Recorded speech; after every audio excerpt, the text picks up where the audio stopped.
अध्याय 15 आपका अवचेतन मन और खुशी। अमेरिकी मनोविज्ञान के पितामह विलियम्स जेम्स ने कहा था कि 19वीं सदी की सबसे महान खोज भौतिक शास्त्र के क्षेत्र में नहीं थी। सबसे बड़ी खोज आस्था से प्रेरित अवचेतन की शक्ति थी। हर इंसान में शक्ति का असीमित भंडार है जो दुनिया की किसी भी समस्या को परास्त कर सकता है।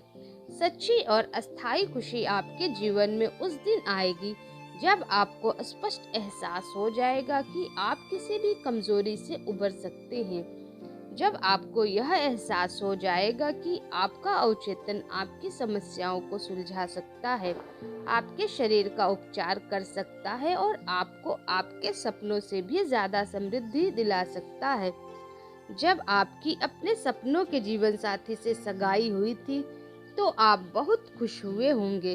शायद आपको तब भी बहुत खुशी महसूस हुई होगी जब आप कॉलेज से ग्रेजुएट हुए हो, जब आपकी शादी हुई हो, जब आपका बच्चा पैदा हुआ हो या जब आपने कोई बड़ी विजय या पुरस्कार हासिल किया हो।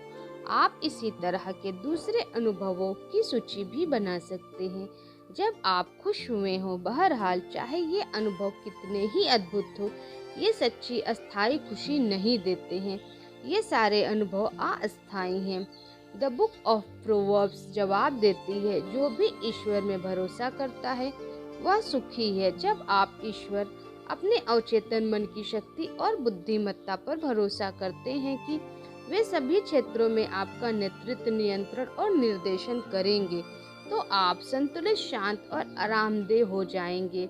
जब आप सबके प्रति प्रेम, शांति और सद्भावना प्रसारित करते हैं तो आप दरअसल अपने जीवन में खुशी की गगनचुंबी इमारत बना रहे हैं। आपको खुशी चुननी होगी। खुशी एक मानसिक अवस्था है। बाइबल में एक वाक्य है, इस दिन आप चुने कि आप किसकी सेवा करेंगे। आपके पास खुशी चुनने की स्वतंत्रता है। यह बहुत आसान दिखता है और यह है भी। शायद इसीलिए लोग खुशी की राह पर लड़खड़ा जाते हैं। वे खुशी की सादगी भरी कुंजी को नहीं देख पाते हैं। जीवन की महान चीजें आसान, प्रगतिशील और रचनात्मक है। वे कल्याण और खुशी देती हैं। सेंट पॉल आपको बताते हैं कि आप किस तरह सोचकर प्रबल शक्ति और खुशी का जीवन पा सकते हैं। आखिरकार भाइयों, जो भी चीजें सच है, जो भी चीजें ईमानदार हैं, जो भी चीजें न्यायपूर्ण हैं, जो भी चीजें शुद्ध हैं, जो भी चीजें प्यारी हैं, जो भी चीजें अच्छी हैं, प्रतिष्ठा की हैं, अगर कोई गुण है और अगर कोई प्रशंसा है, तो इनके बारे में सोचे। खुशी कैसे चुने? इसी समय खुशी चुने। यह काम ऐसे करें, सुबह अपनी आंखें खोलते ही खुद से कहें, दैवीय विधान आज और हर दिन मेरे जीवन का संचालन करता है। सारी चीजें आज मेरे भले के लिए काम करती हैं। यह मेरे लिए एक नया और अद्भुत दिन है। इस दिन जैसा कोई दूसरा दिन कभी नहीं होगा। मुझसे दिन भर दैवीय मार्गदर्शन मिलता है। दैवीय विधान आज और हर दिन मेरे जीवन का संचालन करता है। सारी चीजें आज मेरे भले के लिए काम करती हैं। यह मेरे लिए एक नया और अद्भुत दिन है। इस दिन जैसा कोई दूसरा दिन कभी नहीं होगा। मुझे दिन भर दैवीय मार्गदर्शन मिलता है और मैं अपने हर काम में समृद्ध बनूंगा। दैवीय प्रेम मुझे घेरे है, मेरे चारों तरफ है और मैं शांति से हूँ। जब भी मेरा ध्यान अच्छाई और सृजनात्मकता से भटकेगा तो मैं उस चीज के बारे में तत्काल सोचने लगूंगा जो सुंदर और अच्छी है। मैं आध्यात्मिक और मानसिक चुंबक हूँ। मैं अपनी ओर उन सभी चीजों को आकर्षित करता हूँ जो मुझे नियामतें देती हैं और समृद्ध करती है। आज मैं अपने सभी कामों में अद्भुत सफलता पाऊंगा। निश्चित रूप से आज मैं दिन भर खुश रहूंगा। हर दिन इसी तरह शुरू करें, फिर आप खुशी का चुनाव करेंगे और खुश तथा प्रफुल्लित रहेंगे। उसने खुश रहने की आदत डाल ली। कई साल पहले मैं आयरलैंड के पश्चिमी किनारे पर कानेरमारा में एक किसान के घर लगभग एक हफ्ते ठहरा। मेरा मेजबान हमेशा गुनगुनाता और सीटी बजाता रहता था। वह इतना खुशनुमा था कि मैंने उससे उसकी खुशी का राज पूछ लिया। यह मेरी आदत है, उसने जवाब दिया। जब मैं सुबह जागता हूँ और जब मैं रात को सोने जाता हूँ तो अपने परिवार, फसल, जानवरों को दुआएं देता हूँ और अद्भुत फसल के लिए ईश्वर को धन्यवाद देता हूँ। इस किसान ने 40 साल से ज्यादा समय पहले यह आदत डाल ली थी। जैसा आप जानते हैं, नियमित रूप से दोहराए जाने वाले विचार अवचेतन मन में पहुंच जाते हैं और आदत बन जाते हैं। उसने समझ लिया था कि खुशी एक आदत है।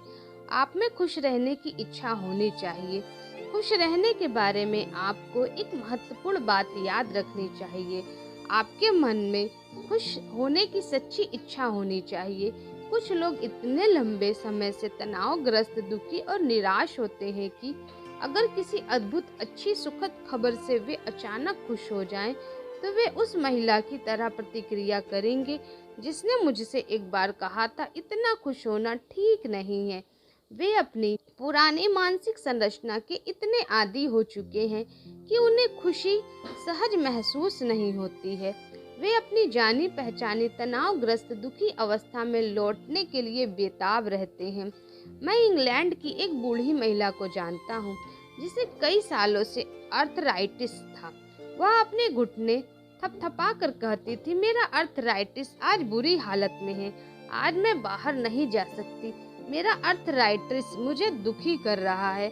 महिला की इस स्थिति के कारण उसकी बेटी, बेटे और पड़ोसी उसका बहुत ध्यान रखते थे। दरअसल इसी कारण वह अपने अर्थराइटिस को पसंद करती थी। वह अपने दुख को पसंद करती थी। अपने अवचेतन मन के स्तर पर वह खुश नहीं होना चाहती थी। मैंने उसे उपचार का एक तरीका सुझाया। मैंने उसे बाइबल की कुछ पंक्तियां लिख कर दी और कहा कि अगर वह इन सच्चाइयों पर ध्यान केंद्रित करेगी तो उसका मानसिक नजरिया बेशक बदल जाएगा। उसकी आस्था और विश्वास उसे स्वस्थ कर देंगे। उसने इसमें दिलचस्पी नहीं ली। कई लोगों की तरह वह भी अजीब मानसिक चिंता का शिकार थी जिसे वह छोड़ना नहीं चाहती थी। उसे दुखी और परेशान रहना पसंद था, या कम से कम उसे दुख से मिलने वाले लाभ पसंद थे। दुख क्यों चुनना? कई लोग दुख को चुनते हैं और उन्हें यह एहसास ही नहीं होता है कि वे ऐसा कर रहे हैं। वे इस तरह के विचार रखते हैं, आज का दिन बुरा है, हर चीज गड़बड़ होने वाली है, मैं सफल नहीं हो पाऊंगा, हर व्यक्ति मेरे खिलाफ है, धंधा बुरा है और यह पहले से ज्यादा बुरा होने वाला है, मैं हमेशा देर से पहुंचता हूँ, मुझे कभी सुनहरे मौके नहीं मिलते हैं, वह कर सकता है लेकिन मैं नहीं कर सकता। अगर सुबह सुबह आपका यह मानसिक नजरिया रहता है तो आप अपनी ओर इन सभी दुखद घटनाओं को आकर्षित करेंगे और बहुत दुखी रहेंगे। यह एहसास करना शुरू करें कि जिस दुनिया में आप रहते हैं वह काफी हद तक इस बात से तय होती है कि आपके दिमाग में क्या चलता है। महान रोमन दार्शनिक मार्क्स ऑरेलियस ने कहा था, इंसान का जीवन उसके विचारों से बनता है। 19वीं सदी के अग्रणी अमेरिकी दार्शनिक रॉल्फ वॉल्डो इमर्सन ने कहा था, इंसान वैसा ही होता है जैसा वह सारे दिन सोचता है। जो विचार आप आदतन अपने मस्तिष्क में रखते हैं वे शारीरिक व भौतिक रूप में प्रकट हो जाते हैं। यह सुनिश्चित करें कि आप नकारात्मक, पराजयवादी, बुरे या निराशाजनक विचार न रखें। अपने मस्तिष्क को बार बार याद दिलाएं कि आप अपनी मानसिकता के बाहर कुछ अनुभव नहीं कर सकते। अगर मेरे पास 10 लाख डॉलर होते तो मैं सुखी होता। दौलत अपने आप में आपको सुखी नहीं बना सकती। दूसरी ओर यह सुख में बाधक भी नहीं होती। आज कई लोग चीजें खरीदकर सुख पाने की कोशिश करते हैं, बेहतरीन टेलीविजन, नवीनतम कार, महंगे डिजाइनर कपड़े, फार्म हाउस, लेकिन सुख इस तरह से खरीदा या पाया नहीं जा सकता। सुख का साम्राज्य आपके विचार और भावना में है। बहुत सारे लोग सोचते हैं कि सुख उत्पन्न करने के लिए किसी घटना की जरूरत होती है। कुछ कहते हैं, अगर मैं मेयर बन जाऊं, कॉर्पोरेशन का सीईओ बन जाऊं या अखबार की सोसाइटी पेज पर मेरी फोटो छप जाए तो मैं सुखी हो जाऊंगा। सच तो यह है कि खुशी एक मानसिक और आध्यात्मिक अवस्था है। प्रमोशन या बाहरी सम्मान खुशी नहीं दे सकते। आपकी शक्ति, खुशी और सुख तो इस बात में निहित है कि आप अवचेतन मन में निवास करने वाले दैवीय विधान तथा सही कर्म के नियम का पता लगा ले और इन सिद्धांतों को अपने जीवन के सभी क्षेत्रों में लागू करे। उसे मानसिक शांति की फसल के रूप में खुशी मिली। जब मैं कुछ साल पहले सैन फ्रांसिस्को में भाषण दे रहा था तो एक व्यक्ति मेरे पास आया। वह बहुत दुखी और निराश था क्योंकि उसका बिजनेस डवाडोल था। वह एक कंपनी का जनरल मैनेजर था। उसके दिल में कंपनी के प्रेसिडेंट और वाइस प्रेसिडेंट के प्रति द्वेष भरा था। उसे महसूस हो रहा था कि उसके विचारों का विरोध करके कंपनी को विनाश की दिशा में ले जा रहे थे। कंपनी का मुनाफा घट रहा था, बाजार में हिस्सेदारी कम हो रही थी, कंपनी के शेयर की कीमत भी गिर रही थी, जिससे उसे काफी चिंता हुई क्योंकि उसका ज्यादातर भुगतान स्टॉक ऑप्शन के रूप में था। उसने अपनी बिजनेस समस्या इस तरह से सुलझाई। सुबह सुबह वह शांति से यह सकारात्मक घोषणा करता था, हमारी कंपनी में काम करने वाले सभी कर्मचारी ईमानदार, सच्चे, सहयोगी, वफादार और सबके प्रति सद्भावना से भरे हैं। वे इस कंपनी के विकास, कल्याण और समृद्धि की जंजीर में मानसिक तथा आध्यात्मिक कड़ियां हैं। मैं अपने 2 सहयोगियों और कंपनी के बाकी सभी लोगों के लिए अपने विचारों, शब्दों और कार्यों में प्रेम, शांति तथा सद्भावना प्रसारित करता हूँ। हमारी कंपनी के प्रेसिडेंट और वाइस प्रेसिडेंट को सभी कामों में ईश्वर का मार्गदर्शन मिल रहा है। मेरे अवचेतन मन की असीमित बुद्धिमत्ता मेरे द्वारा सारे निर्णय लेती है। हमारे सभी बिजनेस सौदों और पारस्परिक संबंधों में सद्भाव निहित है। मैं ऑफिस में जाने से पहले शांति, प्रेम और सद्भावना के संदेश वाहक भेजता हूँ। कंपनी में काम करने वाले सभी लोगों के दिलो दिमाग में शांति और सद्भाव कायम रहे, जिनमें मैं भी शामिल हूँ। मैं अब आस्था, विश्वास और भरोसे के साथ एक नए दिन की शुरुआत करने जा रहा हूँ। इस बिजनेस एग्जीक्यूटिव ने ये विचार सच मानते हुए सुबह 3 बार धीरे धीरे भावना के साथ दोहराए। दिन में जब भी उसके मन में डर या गुस्से का विचार आते, वह खुद से कहता, शांति, सद्भाव और संतुलन हर समय मेरे मस्तिष्क पर शासन करते हैं। जब वह इस तरीके से अपने मस्तिष्क को अनुशासित करता रहा तो हानिकारक विचार आना बंद हो गए और उसके मन में शांति आ गई। उसने शांति की फसल काटी। बाद में उसने मुझे लिखा कि मस्तिष्क को व्यवस्थित करने के लगभग 2 सप्ताह बाद प्रेसिडेंट और वाइस प्रेसिडेंट ने उसे अपने ऑफिस में बुलाकर उसके काम तथा नए सृजनात्मक विचारों की प्रशंसा की। उन्होंने यह टिप्पणी भी की कि वे कितने सौभाग्यशाली हैं जो उन्हें ऐसा जनरल मैनेजर मिला है। उसे यह जानकर बहुत खुशी हुई कि व्यक्ति खुद में खुशी पा सकता है, बाधा या ठूठ वहाँ नहीं है। बरसों पहले एक दोस्त ने मुझे एक घोड़े की कहानी सुनाई। एक बार यह घोड़ा सड़क किनारे के ठूंठ के पास बैठे सांप से डर गया। उसके बाद उस ठूंठ के पास आते ही घोड़ा बिदक जाता था। किसान ने ठूंठ को खोद उसे जला दिया और उस जगह को समतल कर दिया, लेकिन इससे मदद नहीं मिली। बरसों बाद तक घोड़ा ठूंठ वाली जगह के पास पहुंचकर बिदक जाता था।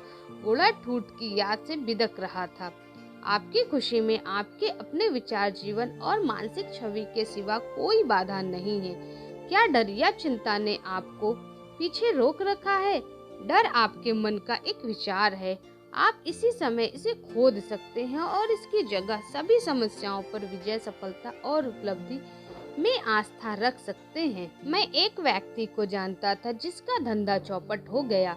उसने मुझसे कहा, मैंने गलतियां की थी लेकिन मैंने उनसे काफी कुछ सीख लिया है। मैं दोबारा बिजनेस शुरू कर रहा हूँ और मुझे इसमें जबरदस्त सफलता मिलेगी। उसने अपने मन के उस ठूंठ का सामना किया। उसने शिकायत नहीं की कि वह रोया नहीं। इसके बजाय उसने असफलता के ठूंठ को उखाड़ फेंका। अपनी आंतरिक शक्तियों पर भरोसा करके उसने डर के सभी विचारों और पुरानी निराशाओं को दूर कर दिया। खुद पर यकीन करें, आप सफल व सुखी बन जाएंगे। सबसे सुखी व्यक्ति वह है जो लगातार अपने भीतर के सर्वश्रेष्ठ स्वरूप को सामने लाता है और उसका अभ्यास करता है। सुख और सद्गुण एक दूसरे के पूरक हैं। सबसे अच्छे लोग न सिर्फ सबसे सुखी होते हैं बल्कि आम तौर पर सफलता से जीने की कला में भी सबसे माहिर होते हैं। ईश्वर आपके भीतर सबसे ऊंचा और सबसे अच्छा है। ईश्वर के प्रेम प्रकाश, सत्य और सुंदरता को अधिक व्यक्त करेंगे तो आप दुनिया के सबसे सुखी व्यक्तियों में से एक बन जाएंगे। ग्रीक स्टोइक दार्शनिक एपिक्टेटस ने कहा था, मानसिक शांति और सुख का बस एक ही रास्ता है, इसलिए इसे अपने साथ हमेशा रखें, तब भी जब आप सुबह जागे और पूरे दिन तथा जब आप सोने जाएं। बाहरी चीजों से प्रभावित ना हो, बल्कि इन सभी को ईश्वर को समर्पित कर दें। सुख की पायदानों का संक्षेप। विलियम्स जेम्स ने कहा था कि 19वीं सदी की सबसे बड़ी खोज आस्था से प्रेरित अवचेतन मन की शक्ति है। आपके भीतर जबरदस्त शक्ति है। जब आप इस शक्ति में परम विश्वास करने लगेंगे तो आप सुखी हो जाएंगे। तब आप अपने सपनों को साकार कर पाएंगे। आप अपने अवचेतन मन की अद्भुत शक्ति द्वारा किसी भी पराजय पर विजय पा सकते हैं और किसी भी मनोकामना को पूरा कर सकते हैं। यही इस वाक्य का मतलब है कि जो व्यक्ति ईश्वर और चेतन मन के आध्यात्मिक नियमों में भरोसा करता है वह सुखी होता है। आपको खुशी का चुनाव करना होगा। खुशी एक आदत है। यह एक अच्छी आदत है जिस पर अक्सर विचार करना चाहिए। जो भी चीजें सच हैं, जो भी चीजें ईमानदार हैं, जो भी चीजें न्यायपूर्ण हैं, जो भी चीजें शुद्ध हैं, जो भी चीजें प्यारी हैं, जो भी चीजें अच्छी प्रतिष्ठा की हैं, अगर कोई गुण है और अगर कोई प्रशंसा है तो इनके बारे में सोचें। जब आप सुबह अपनी आंखें खोलें तो खुद से कहें, मैं आज खुशी का चुनाव करता हूँ, मैं आज सफलता का चुनाव करता हूँ, मैं आज सही काम करने का चुनाव करता हूँ, मैं आज सभी के लिए प्रेम और सद्भावना का चुनाव करता हूँ, मैं आज शांति का चुनाव करता हूँ। इस सकारात्मक घोषणा में जीवंतता, प्रेम और दिलचस्पी भरेंगे तो आपको खुशी मिल जाएगी। हर दिन कई बार अपनी सभी नियामतों के लिए शुक्रिया अदा करें। इसके अलावा अपने परिवार के सदस्यों, सहयोगियों और सारी दुनिया की शांति, खुशी तथा समृद्धि के लिए प्रार्थना करें। आपके मन में खुश रहने की सच्ची इच्छा होनी चाहिए। बिना इच्छा के कुछ हासिल नहीं होता। इच्छा कल्पना और आस्था के पंखों के साथ की गई कामना है। अपनी इच्छा के साकार होने की कल्पना करें, इसकी वास्तविकता महसूस करें और यह साकार हो जाएगी। खुशी प्रार्थना के जवाब में मिलती है। लगातार डर, चिंता, गुस्से, नफरत और असफलता के विचारों को सोचकर आप निराश और दुखी बन जाएंगे। याद रखें, आपकी जिंदगी वैसी ही है जैसा आपके विचार इसे बनाते हैं। आप दुनिया के सारे पैसे से भी खुशी नहीं खरीद सकते। कुछ करोड़पति खुश हैं, कुछ दुखी हैं। जिन लोगों के पास बहुत कम दौलत है उनमें से कुछ सुखी हैं तो कुछ दुखी हैं। कुछ विवाहित लोग खुश हैं और कुछ दुखी हैं। कुछ अविवाहित लोग खुश हैं और कुछ दुखी हैं। खुशी का साम्राज्य आपके विचार और भावना में है। खुशी शांत मस्तिष्क की फसल है। अपने विचारों का लंगर शांति, संतुलन, सुरक्षा और दैवीय मार्गदर्शन पर बांधे। आपका मस्तिष्क खुशी उत्पन्न कर देगा। आपकी खुशी में कोई बाधा नहीं है। बाहरी चीजें कारण नहीं है, वे कारण नहीं परिणाम है। अपने भीतर के एकमात्र रचनात्मक सिद्धांत से प्रेरणा लें। आपका विचार कारण है और नया कारण एक नया परिणाम उत्पन्न करता है। खुशी का चुनाव करें। सबसे सुखी व्यक्ति वह है जो अपने भीतर के सबसे ऊंचे और अच्छे स्वरूप को बाहर लाता है। ईश्वर सबसे ऊंचा तथा सबसे अच्छा और आपके भीतर ईश्वर का साम्राज्य है।